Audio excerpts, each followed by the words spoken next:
ഓം നമോ ഭഗവതേ വാസുദേവായ. ഓം ശ്രീ നാരായണീ നമഃ. ഓം ശ്രീമദ് ഭാഗവത ധ്യാനത്തിലെ നമ്മൾ 11ാമത്തെ സ്കന്ധത്തിന്റെ ആശയങ്ങളെക്കുറിച്ച് ഇവിടെ വിചാരം ചെയ്തുകൊണ്ടിരിക്കുന്നു.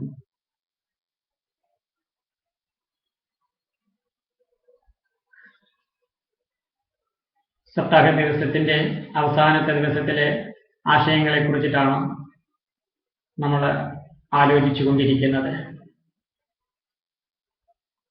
ആലോചിച്ചുകൊണ്ടിരിക്കുന്ന വിഷയത്തിൽ ഭഗവാൻ ഉദ്ധവർക്ക് ഉപദേശം കൊടുക്കുന്ന സാഹചര്യത്തിൽ 4 ആശ്രമങ്ങൾക്കപ്പുറം അത്യാശ്രമം എന്ന് പറഞ്ഞിട്ട് ഒരാശ്രമ വ്യവസ്ഥയെയും ചൂണ്ടിക്കാണിക്കുകയുണ്ടായി. എന്ന് വെച്ചാൽ ശാസ്ത്രസമ്മതമായ രീതിയിൽ ബ്രഹ്മചര്യം, ഗാർഹസ്ഥ്യം, വാനപ്രസ്ഥം, സന്യാസധർമ്മത്തിൽ നിന്നും എല്ലാ ധർമ്മങ്ങളും കൊഴിഞ്ഞു പോകുന്ന ഒരു സ്ഥിതിവിശേഷമുണ്ട്. അങ്ങനെയുള്ളൊരു സാഹചര്യത്തിൽ സ്വീകരിക്കാവുന്ന അല്ലെങ്കിൽ സംഭവിക്കാവുന്ന അവസ്ഥയാണ് അത്യാശ്രമം എന്ന് പറയുന്നത്. അങ്ങനെയുള്ളൊരു അത്യാശ്രമിയെ സംബന്ധിച്ച് വാസ്തവത്തിൽ വിധിനിഷേധങ്ങൾ ഇല്ല എന്ന് ഭഗവാൻ പറഞ്ഞതിനെ മനസ്സിൽ വെച്ചുകൊണ്ട് ഉദ്ധവരെ ഭഗവാനോട് ചോദിക്കുന്ന ഭാഗമാണ് ഇനി നമുക്ക് അറിയുവാനുള്ളത്. ഭഗവാന് അവിടുന്ന് പറഞ്ഞുവല്ലോ, അത്യാശ്രമ പദവിയിലേക്ക്, അത്യാശ്രമിയാകുന്ന അവസ്ഥയിലേക്ക് ഉയരുന്ന ഒരു ജീവന്, ഒരു വ്യക്തിക്ക് പിന്നീട് വിധിനിഷേധങ്ങൾ ബാധകമല്ലെന്ന് അവിടുന്ന് അരുളി ചെയ്യുകയുണ്ടായി. ഭഗവാനെ അവിടുന്ന് തന്നെ വേദം മനുഷ്യരുടെ മാത്രമല്ല ദേവന്മാരുടെ കൂടി കണ്ണാണെന്ന് അറിയിപ്പിക്കുകയുണ്ടായിട്ടുണ്ട്. ആ വേദത്തിൽ കൂടെയാണ്, വേദം നൽകുന്ന പ്രമാണങ്ങളിൽ നിന്നുമാണ്, ശ്രുതി സ്മൃതി പുരാണ ഇതിഹാസ ഗുരു ഉപദേശങ്ങൾ വഴിയായിട്ടാണ് പുണ്യപാപങ്ങളും സ്വർഗനരകങ്ങളും ധർമാധർമ്മങ്ങളുമൊക്കെ നമ്മൾ മനസ്സിലാക്കുന്നത്. അങ്ങനെയുള്ള വേദം വിധി നിഷേധങ്ങളുടെ സ്വരൂപത്തിൽ പ്രകാശിച്ചുകൊണ്ടിരിക്കുന്നു. വിധിനിഷേധ സ്വരൂപത്തിൽ പ്രകാശിച്ചുകൊണ്ടിരിക്കുന്ന വേദത്തെ ആദരിക്കാത്ത ഒരാൾക്ക് പരമനിശ്രേയസം സംഭവിക്കുമെന്ന് അങ്ങിപ്പം പറയുന്നു. ഈ വേദദൃഷ്ടിപ്രകാരം എല്ലാവരും വേദത്തിലെ വിധിനിഷേധങ്ങൾ മാനിക്കണമെന്ന് നിശ്ചയിച്ചിട്ടുണ്ട്. എങ്കിൽ ചിലർക്ക് വേദനിർദ്ദേശമായിരിക്കുന്ന വിധിനിഷേധങ്ങൾ ബാധകമല്ലെന്ന് അവിടുന്ന് പറയുന്നത് എന്തുകൊണ്ടാണെന്ന് എനിക്ക് മനസ്സിലാവുന്നില്ല. ഇങ്ങനെയുള്ള ഉദ്ധവരുടെ സംശയത്തിന് ഭഗവാൻ 2 അധ്യായങ്ങളിലൂടെ നിവർത്തിച്ചു കൊടുക്കുകയാണ് ചെയ്യുന്നത്. അങ്ങനെ 2 അധ്യായങ്ങളിലൂടെ വേദങ്ങളുടെ സാമാന്യ സ്വരൂപത്തെ തന്നെ ഭഗവാൻ വ്യക്തമാക്കുന്നു.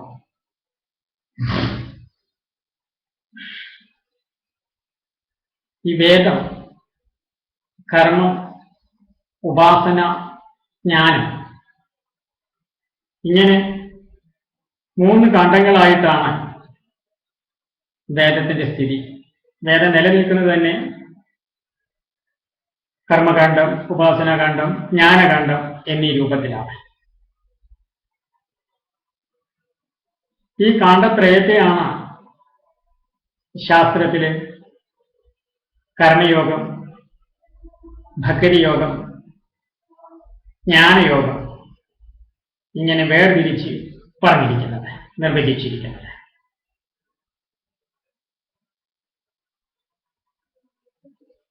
ഏകമായിരിക്കുന്ന ജ്ഞാനത്തെ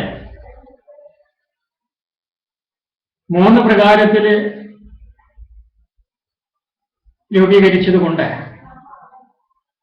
അത് ഭിന്ന സംസ്കാരത്തോടുകൂടി ജീവിതം തുടരുന്ന വ്യക്തികളുടെ, മനുഷ്യരുടെ ശ്രേയസ്സിന് വേണ്ടിയിട്ടാണ്. കാരണം വിഷയങ്ങളിൽ കൊതി പൂണ്ട് മുന്നോട്ട് പോകുന്നവർക്ക് ജ്ഞാനയോഗം സ്വീകരിക്കാൻ പ്രയാസമായിരിക്കും. അപ്പൊ വിഷയാസക്തരായിരിക്കുന്ന വ്യക്തികളെ പരമശ്രേയസത്തിലേക്ക് പടിപടിയായിട്ടാണ് എത്തിപ്പിക്കുവാൻ സാധിക്കുകയുള്ളൂ. അതുകൊണ്ട് തന്നെ വിഷയാസക്തിയുള്ള വ്യക്തികൾക്ക് വേണ്ടി, മനുഷ്യർക്ക് വേണ്ടി കർമ്മയോഗത്തെ നിശ്ചയിച്ചു. വിരക്തി ഉള്ളവർക്ക് ജ്ഞാനയോഗവും നിർദ്ദേശിച്ചു. എന്നാൽ വിരക്തിയുള്ളവർക്ക് ഈ ജ്ഞാനയോഗം ആരംഭം മുതൽ തന്നെ ആചരിക്കാം. ആസക്തിയുള്ളവർക്ക് ജ്ഞാനയോഗം ആരംഭത്തിൽ സമ്മതമാവില്ല. അവര് കർമ്മഭക്തി യോഗങ്ങൾ ആചരിച്ച് അതിലൂടെ മനസ്സ് പരിപക്വമാകുമ്പോഴാണ് അവർക്ക് ഈ പറയുന്ന വൈരാഗ്യത്തെക്കുറിച്ച്, അതായത് ജ്ഞാനത്തെക്കുറിച്ചൊക്കെ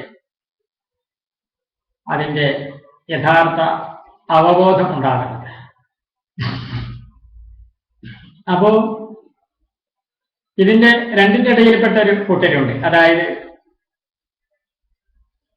വലിയ ആസക്തി ഉണ്ടാവില്ല, എന്നാൽ വിരക്തിയും ഉണ്ടായിരിക്കില്ല. കിട്ടിയാൽ കഴിക്കും, കിട്ടിയാൽ അനുഭവിക്കും, കിട്ടിയാൽ സ്വീകരിക്കും, ഭഗവാന്റെ പ്രസാദമായിട്ട് ലഭിക്കുന്നതിനെല്ലാം സ്വീകരിക്കുക എന്നുള്ളൊരു മനോഭാവത്തോടു കൂടിയ ഒരു വിഭാഗം മനുഷ്യർ. അപ്പൊ അവർക്ക് പറ്റിയ മാർഗം ഭക്തിയോഗമാണ്. അവർക്ക് തുടക്കം മുതൽ തന്നെ ഭക്തിയോഗം ഹൃദ്യമായിട്ട് തീരും. ഇത് പറയുമ്പോൾ നമ്മളിവിടെ പ്രത്യേകം ഒന്ന് മനസ്സിലാക്കേണ്ടത് എന്താണെന്ന് വെച്ചാൽ, ഈ കർമ്മ ഭക്തി ജ്ഞാനയോഗങ്ങൾ തന്നെ വിവേകികൾക്കാണ് അംഗീകാര യോഗ്യമാകുന്നത്. ശാസ്ത്രസമ്മതമായിരിക്കുന്ന ധർമ്മം ആചരിക്കുവാൻ പക്വതയുള്ളവർക്കാണ് ഇത്. പക്വതയില്ലാത്തവരാണ് ഏത് കാലത്തും ലോകത്തിൽ ഭൂരിപക്ഷമുള്ളത്. ഭൂരിപക്ഷത്തിൽ വരാത്ത ന്യൂനപക്ഷത്തിലുള്ളവർക്ക് ഈ പറയുന്ന അറിവുകളുടെ വിശകലനം അത്ര അംഗീകാര്യമോ സ്വീകാര്യമോ ആവുകയില്ല. ഇവിടെ ശാസ്ത്രം പ്രധാനമായിട്ടും വിവേകികൾക്ക് വേണ്ടിയിട്ടാണ് ചർച്ച ചെയ്യുന്നത്. അതിലെ ആശയം എല്ലാ അധികാരികൾക്കും പ്രായോഗികമാക്കാം, ആചരിക്കാം. പക്ഷേ ശാസ്ത്രം ആചരിക്കുന്നത്, അനുസരിക്കുന്നത് ഗുരുപദേശത്തിലൂടെ വ്യക്തമാക്കുന്ന സ്വർഗനരകങ്ങളിലുള്ള ഇഷ്ടാനിഷ്ടങ്ങളാണ്. അതുപോലെ ആത്യന്തികമായ പരമശ്രേയസ് എന്ന് പറയുന്ന മുക്തിനിലയുടെ ലാഭത്തിന് വേണ്ടിയിട്ടൊക്കെയാണ്. ആ അനുഭവാതീതമായ ബോധത്തെ സാക്ഷാത്കരിക്കാൻ വേണ്ടിയിട്ടാണ് ശാസ്ത്രം ആചരിക്കുന്നത്. അപ്പോ ഈ 3 യോഗത്തെയും തള്ളിക്കളഞ്ഞ് ഒരു പുതിയ മാർഗത്തിൽ കൂടെ ഈശ്വരപ്രാപ്തി സാധ്യമാവുക എന്നത് നടക്കാത്തൊരു കാര്യമാണ്. അങ്ങനെയാണ് ശാസ്ത്രങ്ങൾ വെളിപ്പെടുത്തുന്നത്. ഇനിയിപ്പോ നമ്മളിവിടെ പറഞ്ഞ ഈ കർമ്മ ഭക്തി ജ്ഞാന യോഗങ്ങൾ തന്നെ വാസ്തവത്തില് നമ്മൾ 3 തരത്തില് പറഞ്ഞിട്ടുണ്ടെങ്കിലും ഇത് വാസ്തവത്തില്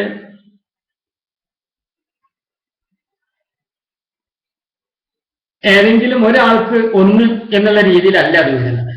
കാരണം ഭാഗവതത്തിന്റെ ആരംഭം മുതലേ നമ്മൾ ശ്രദ്ധിച്ചിരിക്കുന്ന ഒരു കാര്യമാണ്. ഭക്തിജ്ഞാന വൈരാഗ്യത്തോടു കൂടിയിരിക്കുന്ന വിവേകം എങ്ങനെയാണ് ആർജിക്കാൻ സാധിക്കുക? ഇത് നമ്മുടെ മനസ്സിൽ എപ്പോഴും ഉണ്ടായിരിക്കും. അപ്പൊ ഇത് ശാസ്ത്രസമ്മതമായിട്ട് കർമ്മയോഗമായാലും ഭക്തിയോഗമായാലും ജ്ഞാനയോഗമായാലും ആചരിക്കുന്നതിന്റെ താല്പര്യം എന്താണ്? ഭക്തിജ്ഞാന വൈരാഗ്യത്തോടു കൂടിയിരിക്കുന്ന ഒരു വിവേകം സമ്പാദിക്കാൻ വേണ്ടിയിട്ടാണ്, ബോധിക്കാൻ വേണ്ടിയിട്ടാണ്. അപ്പോഴാണ് ആത്മജ്ഞാനം, ആത്മസാക്ഷാത്കാരം കരതരാമലകം പോലെ, വെള്ളം കയ്യിൽ വെച്ച നെല്ലിക്ക പോലെ അനുഭവാതീതമായിരിക്കുന്നതിനെ നമുക്ക് ആസ്വദിക്കുവാൻ സാധിക്കുന്നത്.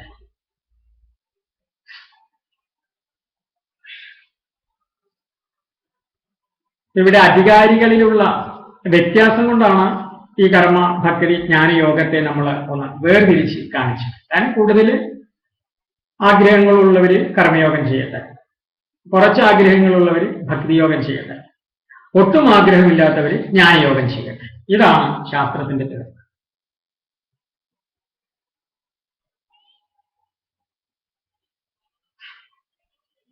ആഗ്രഹം കുറവുള്ളവരെന്ത് ചെയ്യണം? ജ്ഞാനയോഗം. അവരാണ് വാസ്തവത്തിൽ സന്യാസമാർഗത്തെ സ്വീകരിക്കുന്നത്. അത് നമ്മൾ അറിയണം. അപ്പോ ഇനി ഈ 3 യോഗം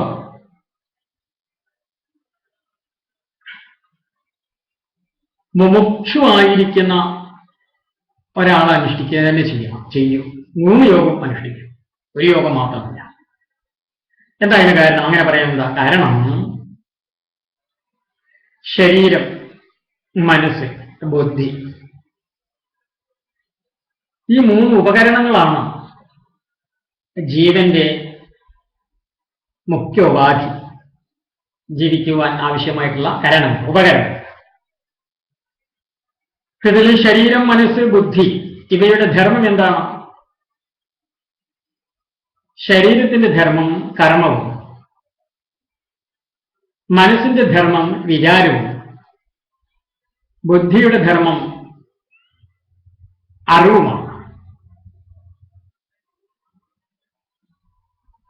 കർമ്മം, വിചാരം, അറിവ്, ബോധം, ശുദ്ധബോധം. ഈ ഉപാധികള് വാസ്തവത്തിൽ 3 ആണെങ്കിലും ഇത് സത്യത്തിൽ എന്താണ്? പരസ്പരം ബന്ധപ്പെട്ടിരിക്കുന്ന, പരസ്പരം പൊരുത്തപ്പെട്ടിട്ട് സ്ഥിതി ചെയ്യുന്നു. അതായത് ബുദ്ധിയിലെ അറിവ്, ബോധമാണ് മനസ്സിലെ വിചാരമായിട്ട് രൂപാന്തരം പ്രാപിക്കുന്നത്.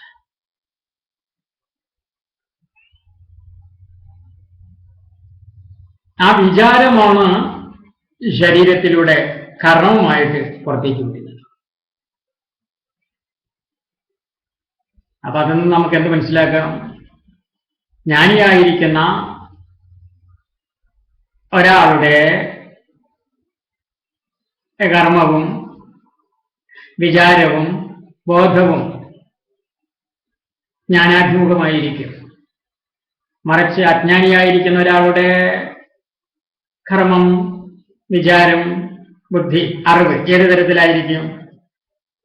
അത് അജ്ഞാനത്തോടു കൂടിയിട്ടുള്ളതുമായിരിക്കും, സംശയമില്ല. അപ്പോ ഇവിടെ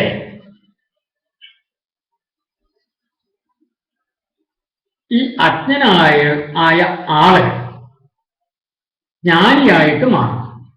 അജ്ഞാനം നിലനിന്ന് പ്രവർത്തിക്കുന്ന വ്യക്തി ഇനി ജ്ഞാനത്തിന്റെ ആ അത്യുന്നതമായിരിക്കുന്ന സോപാനത്തിലേക്ക് അങ്ങോട്ട് കയറണം, പ്രവേശിക്കണം. ഓ വേണം, അഹമേവാഹം.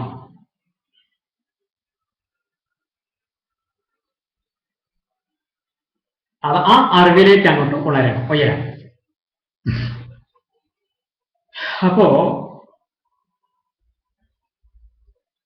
ഇവിടെ എന്താ മനസ്സിലാക്കേണ്ടത്? കർമ്മം ചെയ്യുവാനായിട്ടുള്ള ഉപാധി എന്താണ്? ശരീരം. ശാരീരികവും കർമ്മമയവുമായ അജ്ഞാനം കർമ്മയോഗം കൊണ്ട് അകലും. കർമ്മയോഗം യഥാർത്ഥത്തിൽ ആചരിക്കുമ്പോൾ എന്താ സംഭവിക്കുന്നത്?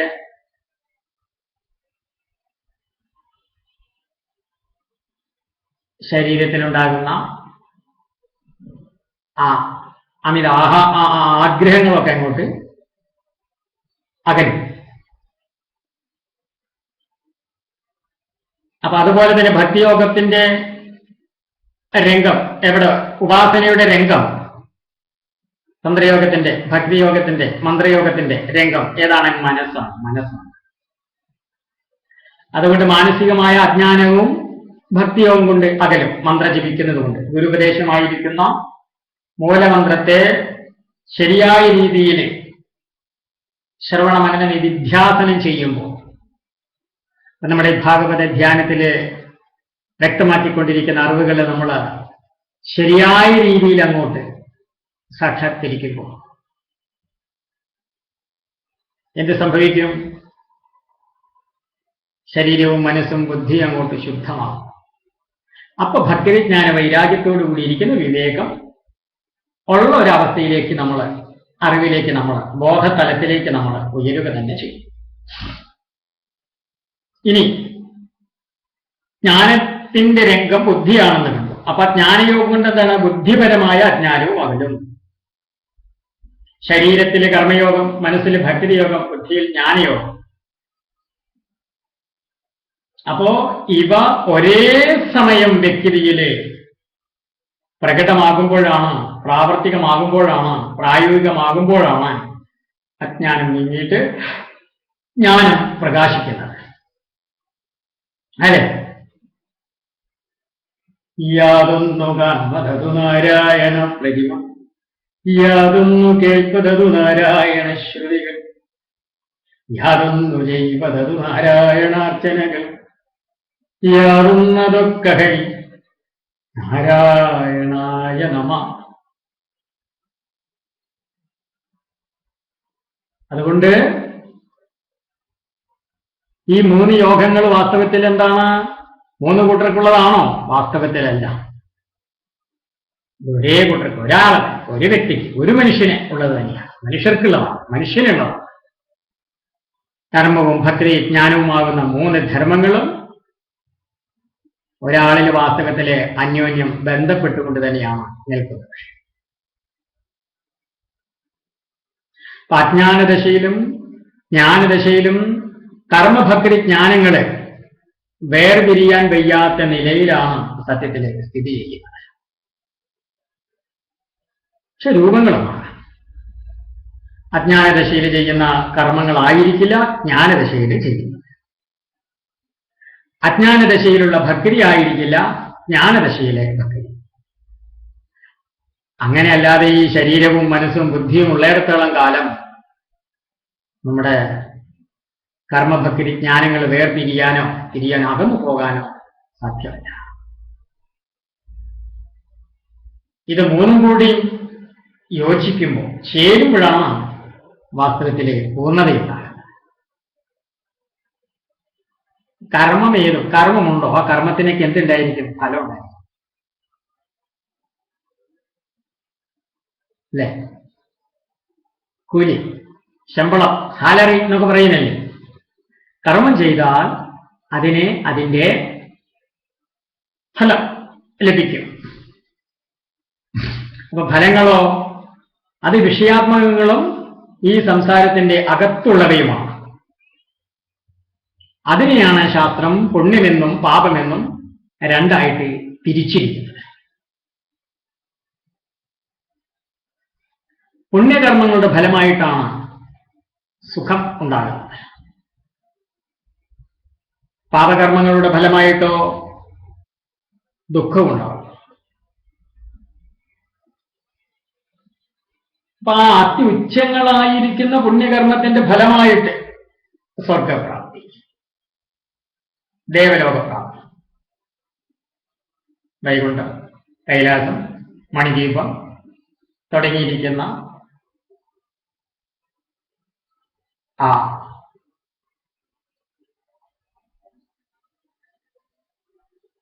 ദേവതാലോകങ്ങളിലേക്കുള്ള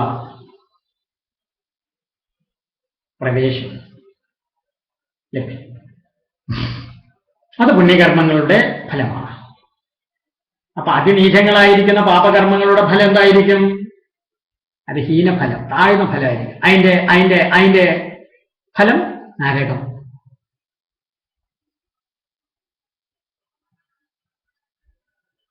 അപ്പൊ സ്വർഗവും നരകവും രണ്ടും ഒരു ജീവനെ തൃപ്തിപ്പെടുത്തുമോ? സ്വർഗം, ഇപ്പൊ നമുക്ക് ധനം വേണം, സുഖം വേണമെന്ന് വിചാരിക്കുക. ഈ സുഖത്തിൽ തന്നെ അങ്ങനെ ഇരുന്നാൽ അങ്ങനെ ഇരിക്കാൻ പറ്റും ഒരു വ്യക്തിക്ക്? എനിക്ക് ധനം ആവശ്യമുണ്ടെന്ന് വിചാരിക്കുക, സ്വർണം ആവശ്യമുണ്ടെന്ന് വിചാരിക്കുക. ഇപ്പൊ ഞാനിരിക്കുന്ന ഈ ആശ്രമത്തിൽ എന്റെ മുടി സ്വർണമാണ്, സമ്പത്ത്, പണം, നോട്ട് കെട്ടുകളാണ്. അപ്പൊ അതിനെയും ആലിംഗനം ചെയ്തുകൊണ്ടിരുന്നാൽ അത്ര നേരിയിരിക്കും. അപ്പോ ഈ സ്വർഗവും നരകവും സുഖവും ദുഃഖവും വാസ്തവത്തില് മനുഷ്യരെ തൃപ്തിപ്പെടുത്തുന്നില്ല പൂർണ്ണമായിട്ട്. അത് നമുക്ക് വ്യക്തമായി. ഇപ്പൊ സ്വർഗസ്ഥന്മാരായ ജീവന്മാരും നരകവർത്തികളായിരിക്കുന്ന ജീവന്മാരും ഭൂമിയില് മനുഷ്യരായിട്ട് ജനിക്കാൻ ആഗ്രഹിച്ചുകൊണ്ടായിരിക്കുന്നത്. സ്വർഗലോകത്തിലായാലും നരകലോകത്തിലായാലും അവർക്കൊന്ന് ഇവിടെ വരണം എന്നുള്ള രീതിയിൽ. അതിൽ നിന്ന് നമുക്ക് എന്ത് മനസ്സിലാക്കാം? ജീവന്റെ പരമലക്ഷ്യം എന്ന് പറയുന്നത് സ്വർഗ നരകങ്ങളല്ല.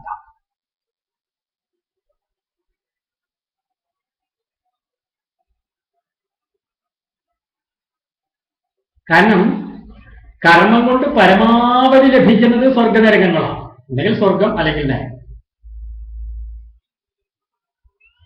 അതാണ്.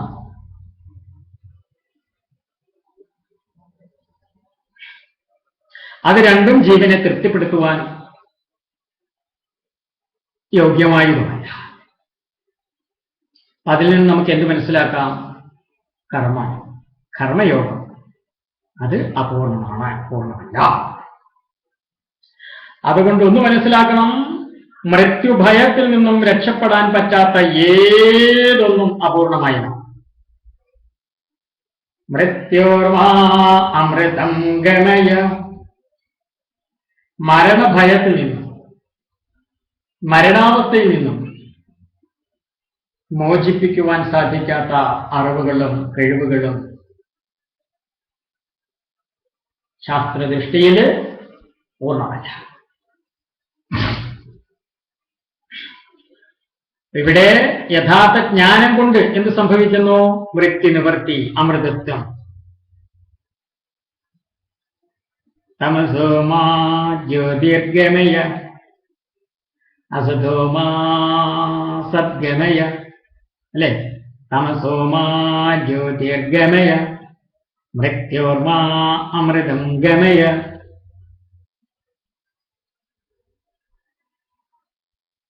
അങ്ങനെയാണെങ്കിലും ഈ ജ്ഞാനസമ്പാദനത്തിന് വാസ്തവത്തിൽ എന്ത് വേണം? കർമ്മശുദ്ധി വേണം. ഈശ്വരപ്രേമവും അത്യന്താപേക്ഷിതമായിട്ടുള്ളത് തന്നെയാണ്. അതാണ് കർമ്മഭക്തിജ്ഞാനങ്ങൾ മൂന്നും സാപേക്ഷ്യങ്ങളും ഒന്നുമാണെന്ന് വ്യക്തമാക്കുവാൻ കാരണം.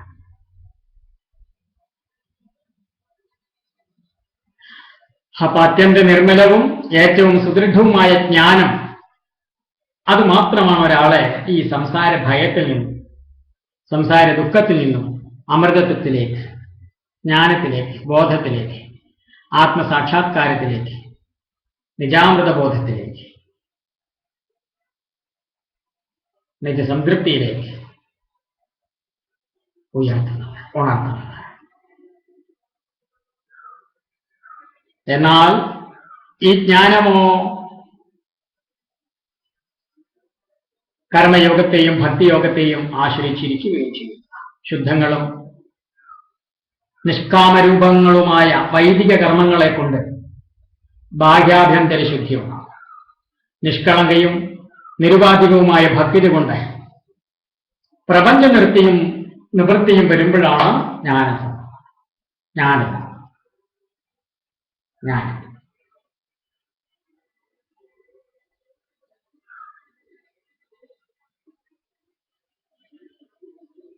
അതോ ഈ ശരീരമുള്ളപ്പോൾ തന്നെ സാധിക്കുകയും വേണം. ശരീരം പോയാൽ പിന്നെ ഈ ശരീരം കൊണ്ട് എന്തെങ്കിലും ചെയ്യാൻ പറ്റുമോ? ഈ മനസ്സുകൊണ്ടും ഈ അറിവ് കൊണ്ടും പിന്നീട് എന്താ ചെയ്യാം? പ്രത്യേകിച്ചൊന്നും സാധ്യമല്ല. അതുകൊണ്ട് ഏത് നിമിഷത്തിലാണ് ഈ ശരീരം വീണു പോകാമെന്ന് പറയാൻ പറ്റുമോ? സാധ്യമല്ല. അതിനാൽ ഏറ്റവും അടുത്ത നിമിഷത്തിൽ തന്നെ ജ്ഞാനസമ്പാദനം ഓരോരുത്തരുടെയും ഒഴിക്കാൻ പാടില്ലാത്ത ചുമതലയായിട്ടാണ് ഇരിക്കുന്നത്. കൂടുകെട്ടി തന്റെ കുട്ടികളോടുകൂടി, അതായത് കുഞ്ഞു കുട്ടികളോട് കൂടിയിട്ട് താമസിക്കുന്ന ആ വൃക്ഷത്തിന്റെ മുരട്ടിൽ ഒരു കാട്ടാളൻ വെട്ടാൻ തുടങ്ങി എന്ന് വിചാരിക്കുക. അപ്പൊ ആ വൃക്ഷത്തിലിരിക്കുന്ന പക്ഷിക്ക് പിന്നെ വല്ല രക്ഷയുണ്ടോ? വൃക്ഷം മുറിഞ്ഞു വീഴുന്നോട് കൂടിയിട്ട് അതും വീണ് നശിക്കുമെന്ന് തീർച്ചയാണ്. പറന്നൊരു വൃക്ഷത്തിൽ പോയിട്ട് രക്ഷപ്പെട്ടുകൂടെ എന്നാണ് ചോദിച്ചാലോ, അതിന്റെ മുരട്ടിലും കാട്ടാളം വെട്ടാൻ തുടങ്ങിയ പിന്നെ എവിടെ പോയിട്ടാണ് രക്ഷപ്പെടുക? അതേപോലെ തന്റെ പലതരത്തിലുള്ള ആഗ്രഹങ്ങളാകുന്ന കുഞ്ഞുകുട്ടികളോട് കൂടിയിട്ട് ജീവനാകുന്ന പക്ഷി അധിവസിക്കുന്ന ശരീരമാകുന്ന മുരട്ടിലും അന്തകനാകുന്ന കാട്ടാളൻ അനുനിമിഷം വെട്ടിക്കൊണ്ടിരിക്കുന്നു. ഓരോ വെട്ടിലും ആയുസിന്റെ ഓരോ അംശം മുറിഞ്ഞു പോയിക്കൊണ്ടിരിക്കുക. ഈ വൃക്ഷം മുറിഞ്ഞു വീഴുന്നതിന് മുമ്പ് തന്നെ അന്തകന്റെ വെട്ടേൽക്കാത്ത സുരക്ഷിതമായ സ്ഥാനം സമ്പാദിക്കണം. എത്ര മരങ്ങൾ മുറിഞ്ഞു വീഴുന്നതിന് ശേഷമാണ് ഇപ്പോൾ ഈ വൃക്ഷത്തിൽ എത്തിയിരിക്കുന്നതെന്ന് അറിയോ? അതായത് എത്രയോ ശരീരങ്ങളെ പിന്നിട്ടിട്ടാണ് നമ്മൾ ഈ ശരീരത്തിൽ എത്തിയിരിക്കുന്നത്. ഇതിന്റെ മുരട്ടിലും അന്തകന്റെ കൈ സമർത്ഥമാവണ്ണം പ്രവർത്തിച്ചുകൊണ്ടിരിക്കുകയാണ്. ഇത് മുറിഞ്ഞു വീഴാറായി, ഏത് നിമിഷവും വീഴാം.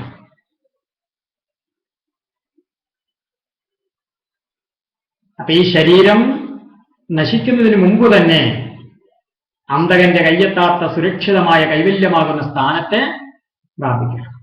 അത് ജ്ഞാനം കൊണ്ട് മാത്രമേ സാധിക്കൂ.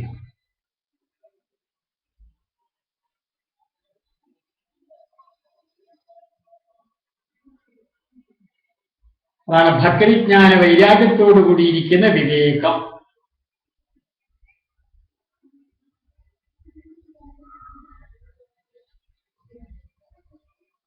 ഭക്തിജ്ഞാന വൈരാഗ്യത്തോടു കൂടിയിരിക്കുന്ന വിവേകം ഉണ്ടാകുമ്പോ ഈ പറയുന്ന അമൃതത്വം. പിന്നെ ഈ ശരീരം നിന്നാലെന്ത്, പോയാലെന്ത്? ഇരിക്കുമ്പോ ജീവൻ മുക്തിയുടെ നിലയും പോകുമ്പോൾ അത് വിദേഹമുക്തിയും, അങ്ങനെ പരമപ്രാപ്തിയാകുന്ന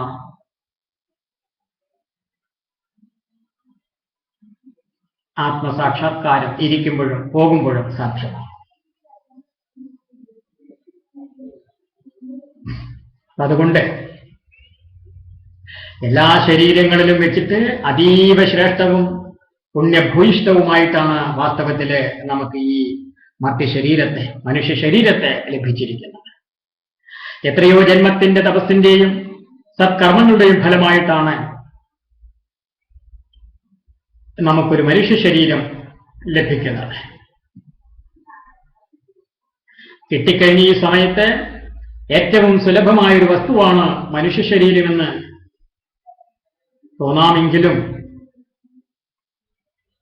അല്ലേ, ഇത് സുലഭമാണ് എന്ന് നമുക്ക് തോന്നുന്നുണ്ടെങ്കിലും ഇത് വാസ്തവത്തിലെ ദുർലഭമാണ് ഇങ്ങനെ ഒരു ശരീരം ലഭിക്കാറുള്ളത്.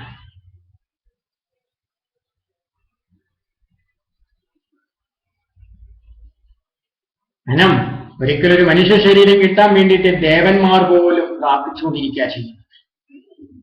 കാരണം ഈ സംസാര സമുദ്രത്തിന്റെ മറുകരയ്ക്ക് കടക്കാനുള്ള ഏറ്റവും സുരക്ഷിതമായ തോണിയാണ് മനുഷ്യ ശരീരമെന്ന് മനസ്സിലാക്കുന്നത്.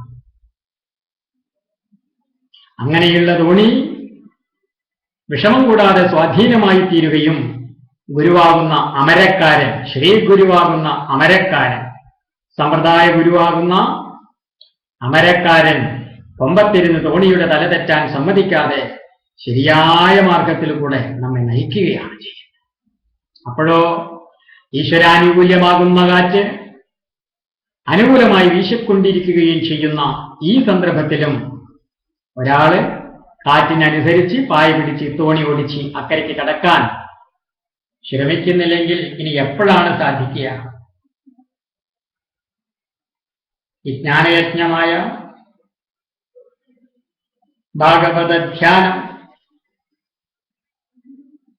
ശ്രീമദ് ഭാഗവതാമൃതമാകുന്ന അമൃതധാര നമ്മൾ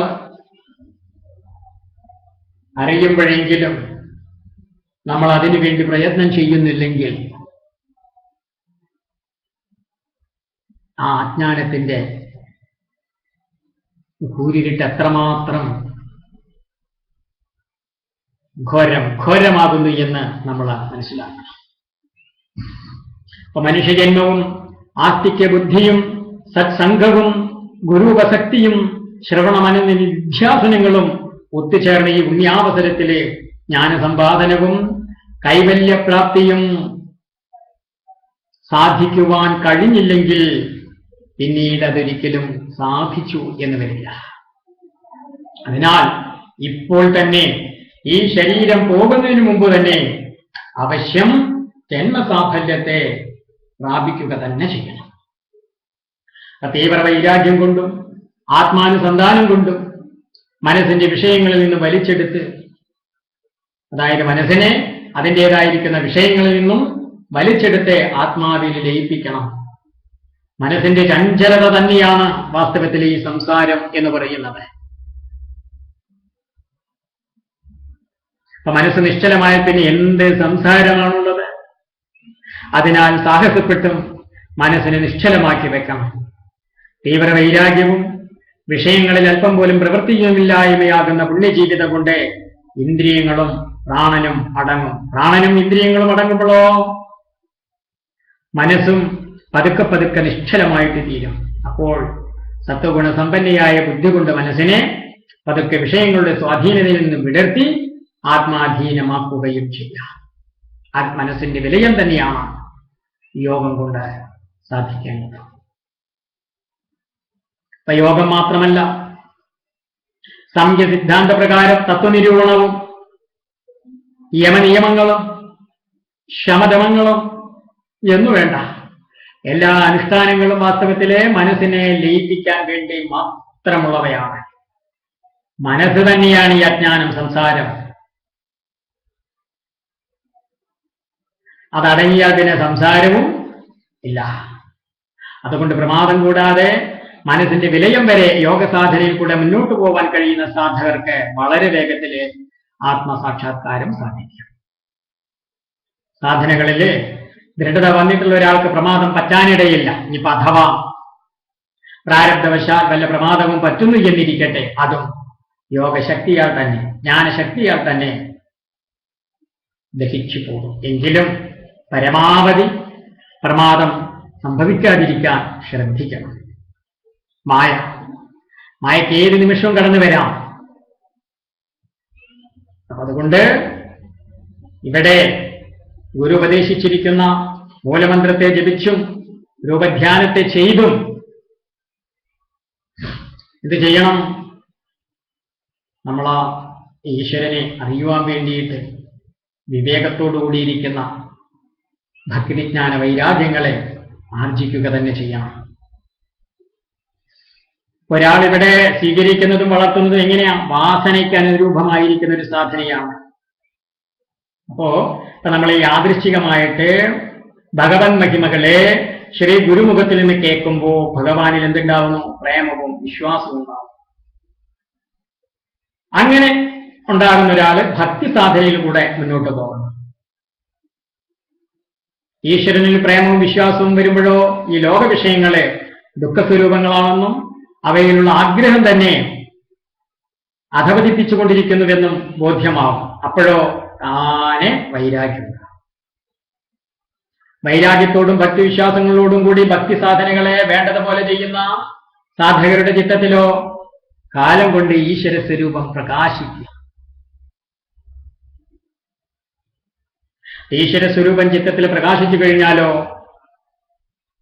സംസാര വാസനകളെ കൊണ്ട് വന്നു ചേർന്ന സകല മാലിന്യങ്ങളും അകന്ന് ചിത്തം ഏറ്റവും സംശുദ്ധമാകും. ചിത്തശുദ്ധി പൂർണ്ണമായിട്ട് തീരുമ്പോഴോ അജ്ഞാനഗ്രന്ഥി പൊട്ടി സർവ സംശയങ്ങളും കർമ്മവാസനകളും അകന്ന് ഭഗവത് സ്വരൂപത്തോടെ ഭഗവത് ആ സ്വരൂപത്തെ മുഖത്തോട് മുഖം കാണാനും ഭഗവത് നിർവൃതിയിൽ മുഴുകുവാനും ഇടയായിട്ട് തീരും. ഭക്തി വളർന്നാൽ പിന്നെന്താ എല്ലാം ഒന്നുകൊള്ളും. അതുകൊണ്ട് നിഷ്കളങ്ക ഭക്തി ഒരാൾക്ക് വളർന്നു കഴിഞ്ഞാൽ ആ ഭക്തി തന്നെ വൈരാഗ്യത്തെയും ജ്ഞാനത്തെയും ഉണ്ടാക്കും. ജ്ഞാനം കൊണ്ടും വൈരാഗ്യം കൊണ്ടും യോഗം കൊണ്ടുമൊക്കെ എന്തൊക്കെ സാധിക്കുമോ അതെല്ലാം ഭക്തി കൊണ്ടും സാധിക്കും. ഭഗവാനെ മാത്രം അതിലേക്ക് സ്നേഹിച്ചും മറ്റൊന്നിലും അല്പം പോലും ഇച്ഛയില്ലാതെയും കഴിയുന്ന ഭക്തൻ ഭഗവാന് വേണ്ടി എന്ത് ക്ലേശവും സന്തോഷത്തോടെ സഹിക്കും. ഏത് ത്യാഗത്തിനും എപ്പോഴും സന്നദ്ധനാകും. ഭഗവാനെ ഒഴിച്ച് മോക്ഷത്തിന് പോലും ഇച്ഛിക്കില്ല. അപ്പൊ ഭഗവാൻ തന്നെ സന്തോഷിച്ചു കൊടുത്താലും കൈവല്യം കൂടി ഭക്തന് ആവശ്യമില്ല. അപ്പൊ ഭഗവാനിൽ മാത്രം തന്നെ ഭക്തന് പ്രിയമുള്ളൂ. മറ്റെല്ലാറ്റിലും നിരപേക്ഷനുമാണ്. അപ്രകാരമുള്ള നൈരപേക്ഷം തന്നെ പരമനിശ്രേയസം.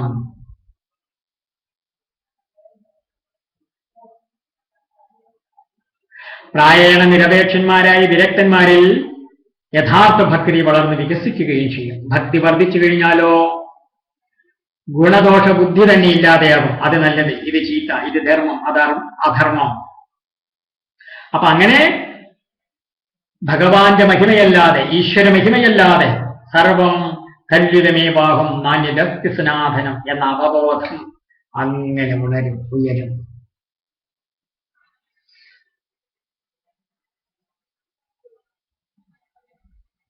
അപ്പോ അങ്ങനെയുള്ള ഒരു ഭക്തനെ സംബന്ധിച്ച് പിന്നെന്താ വേറെ എന്തെങ്കിലും സാധനയുടെ ആവശ്യമുണ്ടോ? ഇല്ല.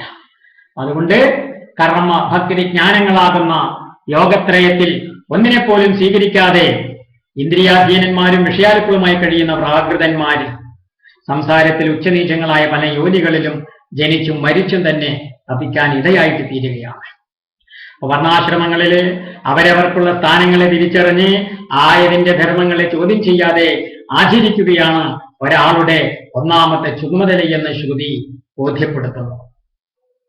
അപ്രകാരമുള്ള ധാർമ്മിക ജീവിതത്തെ മാനിക്കുന്ന ഒരാൾക്ക് മാത്രമേ കാലം കൊണ്ടെങ്കിലും ഭക്തിവിജ്ഞാന വൈരാഗ്യങ്ങളിൽ ചിലതെങ്കിലും ഉണ്ടാകുകയുള്ളൂ. ധർമാചരണം കൊണ്ട് മാത്രമേ ചിത്തശുദ്ധിയും കൈവരികയുള്ളൂ. ചിത്തശുദ്ധിയില്ലാതെ വേദങ്ങളുടെ അഭിപ്രായങ്ങളെയോ വേദോക്ത കർമ്മങ്ങളുടെ നിഗൂഢങ്ങളായ രഹസ്യങ്ങളെയോ അറിയുവാൻ സാധിക്കുകയില്ല. പലതരത്തിലുള്ള യജ്ഞങ്ങളെ കൊണ്ടും പല ദേവന്മാരെയും യജിക്കാനായി ശ്രുതി അനുശാസിക്കുന്നു. പക്ഷേ അതിൻ്റെയൊക്കെ ആവശ്യമെന്തെന്നോ യജ്ഞങ്ങളുടെയും ദേവന്മാരുടെയും സ്വരൂപം എന്തെന്നോ സാധകൻ അറിയാറായി തീരണമെങ്കിൽ അവശ്യം ചിത്തശുദ്ധി ഉണ്ടാവുക തന്നെ വേണം. അല്ലെങ്കിലോ വളരെ കാലം കർമ്മയോഗത്തെ അനുഷ്ഠിച്ചാലും കർമ്മം ചുരുങ്ങുകയോ ജ്ഞാനം വളരുകയോ ചെയ്യില്ലെന്ന് മാത്രമല്ല കർമ്മവും അജ്ഞാനവും വർദ്ധിക്കുകയാണ് ചെയ്യുക. അതിനാൽ ധാർമ്മിക ജീവിതം കൊണ്ട് ചിത്തശുദ്ധി വന്ന് വേദോക്ത കർമ്മങ്ങളുടെ സ്വരൂപത്തെയും പ്രയോജനത്തെയും അറിഞ്ഞ് കർമ്മവും അജ്ഞാനവും നശിക്കാനും ഭക്തിയും ജ്ഞാനവും വളരാനും വേണ്ടി തന്നെ കർമ്മയോഗത്തെ ആചരിക്കണം. അങ്ങനെ തന്നെ വിവിധ ഛന്ദസ്സിലുള്ള മന്ത്രങ്ങളെയും അവയുടെ പ്രയോജനത്തെയും തിരിച്ചറിഞ്ഞ് ഉപാസിച്ച് ഭക്തിവിജ്ഞാന വൈരാഗ്യങ്ങളെ സമ്പാദിക്കണം. ഇതാണ് വേദാർത്ഥത്തിന്റെ സാമാന്യമായ സ്വരൂപം. അപ്പൊ ഈ എല്ലാ താല്പര്യങ്ങളും അവബോധത്തിൽ ഉണർന്നു കഴിഞ്ഞ ഒരു സന്യാസി ശരിയായിരിക്കുന്ന ബ്രഹ്മചര്യം, ഗാർഹസ്ഥ്യം, വാനപ്രസ്ഥം, സന്യാസം മുതലായിരിക്കുന്ന ആശ്രമധർമ്മങ്ങൾ ആചരിച്ച് ഇനി ക്രമമല്ലാതെയാണെങ്കിൽ ബ്രഹ്മചര്യ ആശ്രമത്തിൽ നിന്ന് തന്നെ സന്യാസാശ്രമം സ്വീകരിച്ചു കഴിഞ്ഞ ഒരു ജ്ഞാനിയായ സന്യാസിക്ക്. പിന്നെ എന്താണ്? വിധി നിഷേധങ്ങൾ ഒന്നും തന്നെ ബാധകമല്ല. നല്ലതും ചീത്തയും ധർമ്മവും അധർമ്മവും പാപവും പുണ്യവുമായിട്ട് അങ്ങനെയുള്ള ഒരു മഹാത്മാവിനെ ഈ ലോകത്തിൽ ഒന്നുമില്ല. അങ്ങനെയുള്ള ഒരു അവബോധം ഉണർന്നു കഴിഞ്ഞാൽ ശ്രീ ഗുരുക്കന്മാരായ സന്യാസിമാരും ഇന്ന് ഈ ഭാഗവത പ്രഭാഷണങ്ങൾ പോലെയുള്ള ഭാഗവത ധ്യാനം പോലെയുള്ള ജ്ഞാനയജ്ഞത്തിൽ ഏർപ്പെടുന്നത് എന്താണ്? ആ ഭഗവൻ മഹിമയുടെ ആസ്വാദനത്തിലുള്ള അതിൻ്റെ എന്താ പറയുക, ആ അപാരമായിരിക്കുന്ന മഹിമയുടെ പ്രഭാവം ഒന്നുകൊണ്ട് തന്നെയാണ്. അവരെ അങ്ങനെ പ്രവർത്തിപ്പിക്കുന്നത് സാക്ഷാൽ ആ ഭഗവാന്റെ ശക്തി മാത്രമാണ്. ഇത് കേട്ടപ്പോൾ ഉദ്ധവൻ വീണ്ടും ഭഗവാനോട് ചോദ്യം ആരംഭിക്കുകയാണ്. ആയതും നമുക്ക് കേൾക്കുവാൻ ആരംഭിക്കാം.